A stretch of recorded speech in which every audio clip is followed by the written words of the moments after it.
Dito sa mapapanood natin at bibigyan ko ng reaksyon, masasabi ko na ang pamilya nila Bandera, Bianbi, ay napakabalimbing, sinungaling, at makapal ang muka. Pag nasaktan sila, ibig sabihin, totoo yan. Yun lang naman ang nakikita ko base dito sa mabibigyan natin ng reaksyon. Okay? Disclaimer, ako po ay magbibigay lang ng reaksyon base sa aking mapapanood at base sa mga salitang lalabas sa bibig ng mga taong sangkot. Wala po akong personal na galit sa mga taong ito, kundi doon sa mga sinasabi nila. Naiinis, no? Naiinis ako sa kanilang galawan. Okay? At pag-uugali. Okay, reaction lang po ito, walang personalan at walang paninira. Okay? So, i-play na natin itong bibigyan natin ng reaction kung saan yung interview nila sa Rapid Tulpo. Malinaw po dito, wala po silang binabawi, even yung Wala. ako Yes. po. Oo. And humingi na Di ba? Ang linaw. Kumbaga parang nilinaw ni Kuya Baldo na wala na silang binabawi. Napakabait.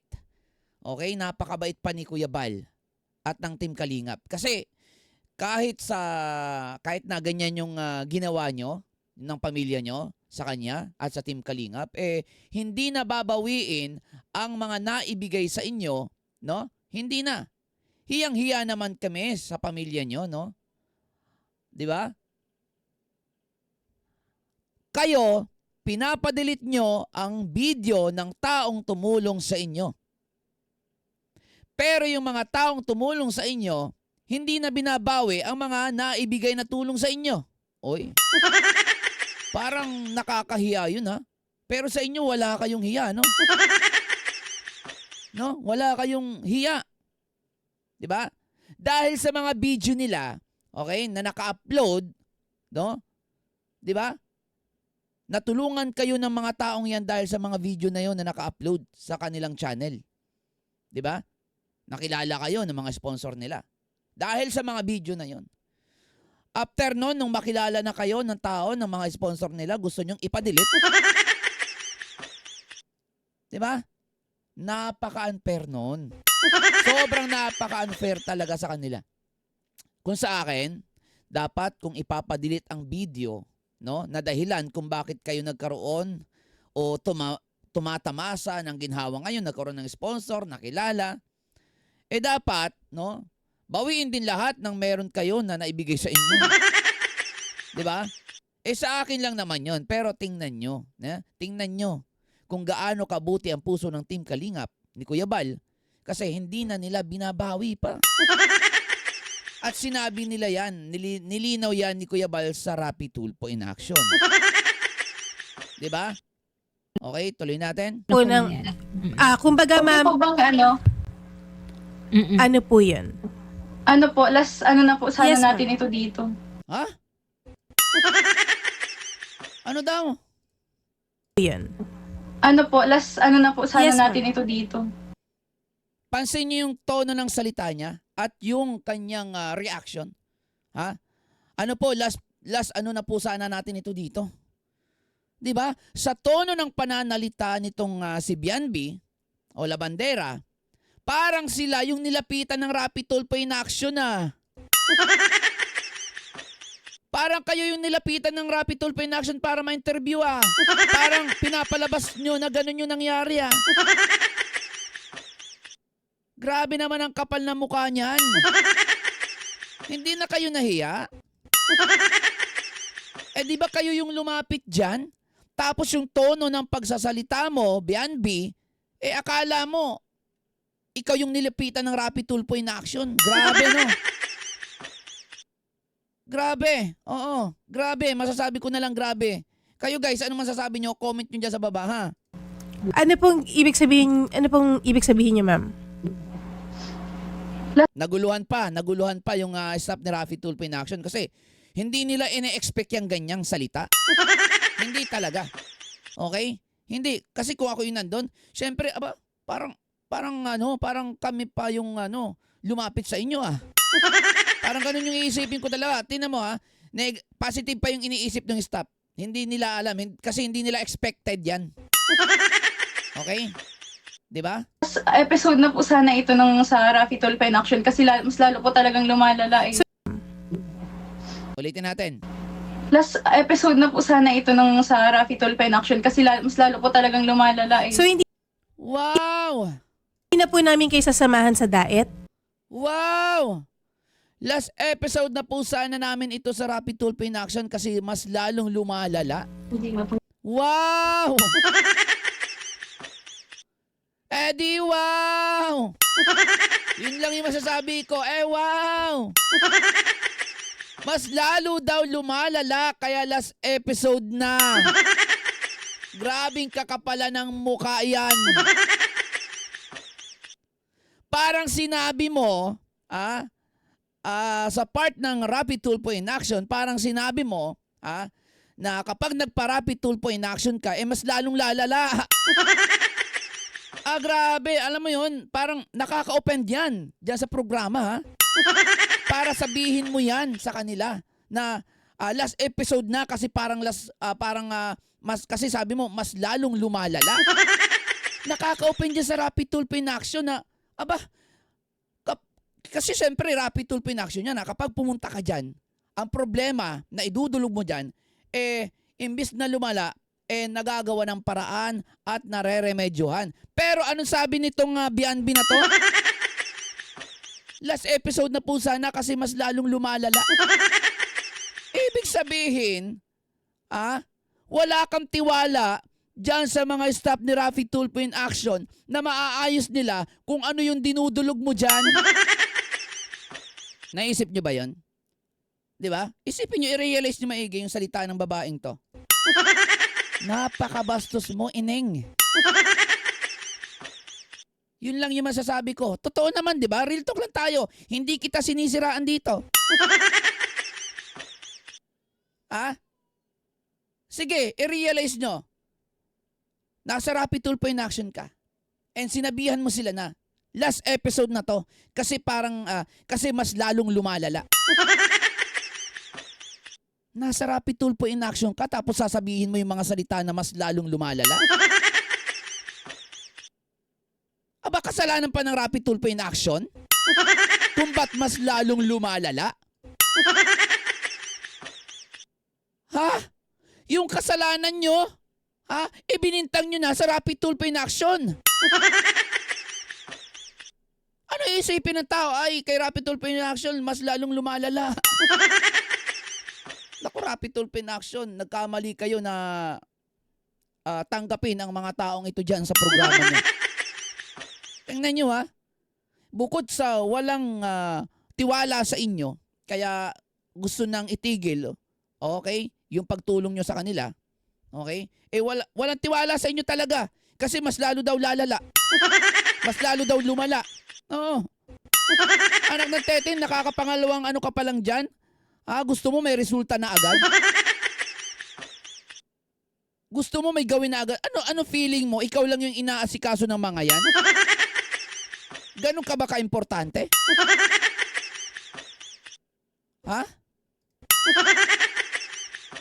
Bakit kasi hindi na lang aminin, na hindi kasi mismong si Rapid Tulfo ang humarap sa inyo dyan? Kaya nawalan kayo ng gana? Tapos ito pa sinasabi mo na mas lalong lumala. Kaya stop na sa Rapid Tulfo. Talaga ba? Malaking kabastusan yan para sa programa ng Rapid Tulfo. Yung salita mo na yan na itigil na. Last episode na kasi mas lalong lumalala. Diba? Buti na lang, mababait yung mga staff ni Rapid Tulfo in Action. Di ka dyan pinahiya. Na anong tingin mo sa kanila? Anong tingin mo sa kanila? Pipitsugin? Para sabihin mo na mas lalong lumala? May masisi lang kayo. Pati Rapid Tulfo in Action gusto nyo sisihin. Kahit kasalanan nyo naman yan.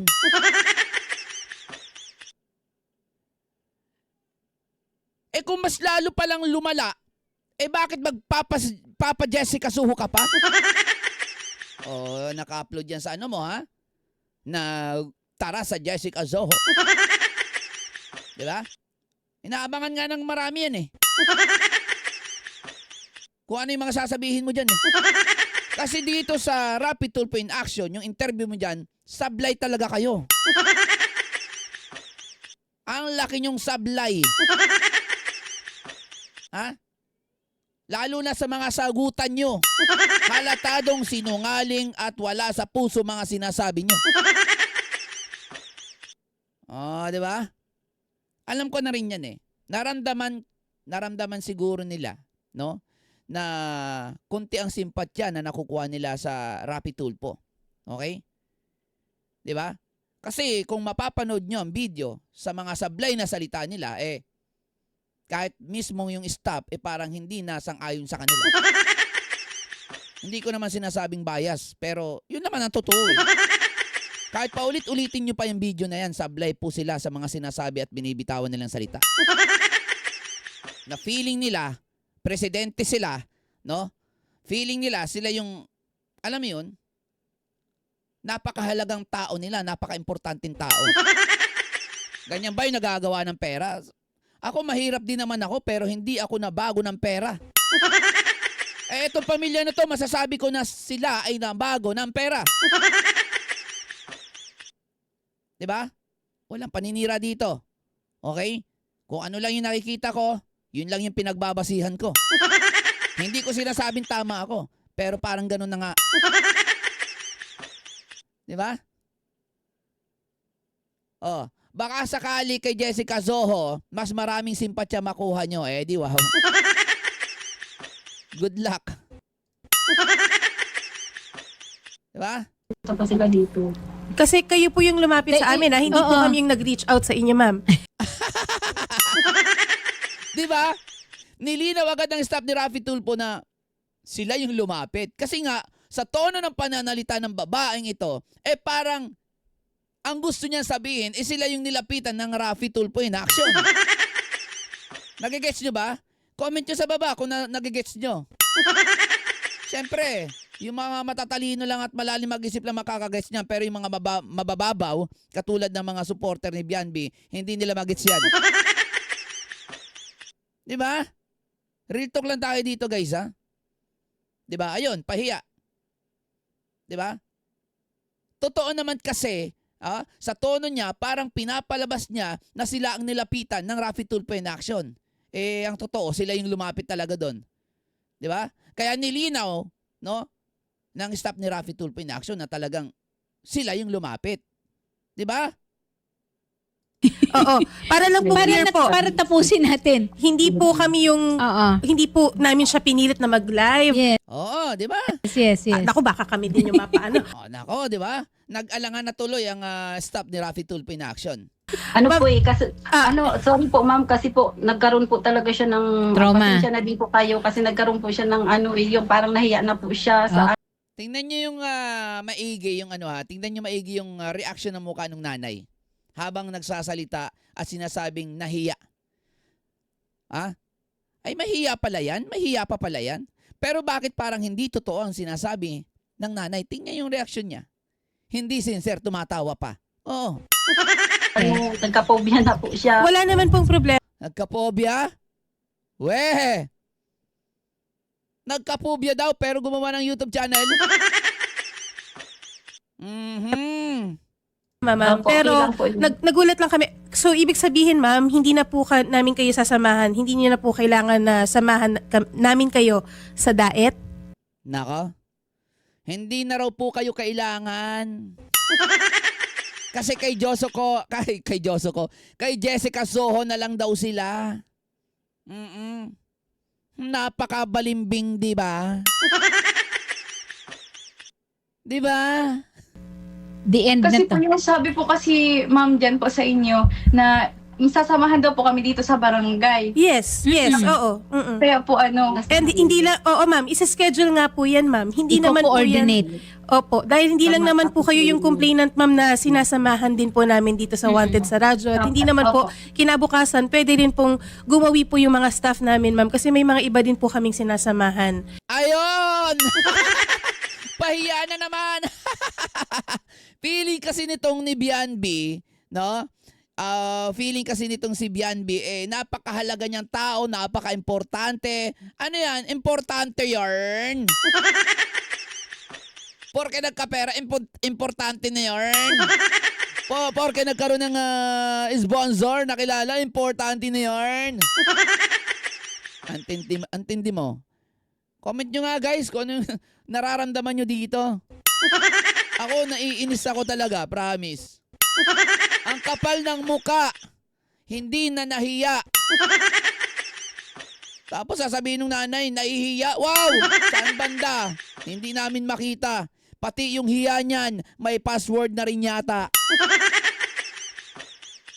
Tuloy.